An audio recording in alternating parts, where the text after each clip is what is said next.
Hi everyone, in this video I'll show how to change WhatsApp name or change WhatsApp profile name if you want to change your WhatsApp account name. So let's see how to do that. In this way I can show many ways. You can follow me all ways. So don't skip this video, watch full video and please subscribe this channel. So first of all, go to your WhatsApp. You can see WhatsApp, open it. And in this I can easily change my WhatsApp account name. So let's see.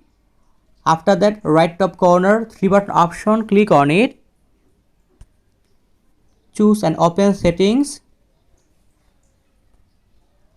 In this here, I can see my WhatsApp profile picture and WhatsApp name. Click on it. You can see my current WhatsApp name, Sohel. But in this, I can easily change my WhatsApp account name, WhatsApp profile name. So let's see. After that, open it.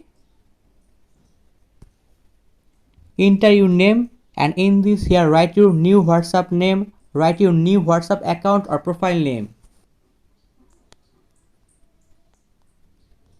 You can see in this I can write my new WhatsApp name. After that I can choose save option, click on it. You can see my new WhatsApp account name David Brown, and in this way I can easily change my WhatsApp name or change WhatsApp profile name or change WhatsApp account name. So thank you very much and please subscribe this channel.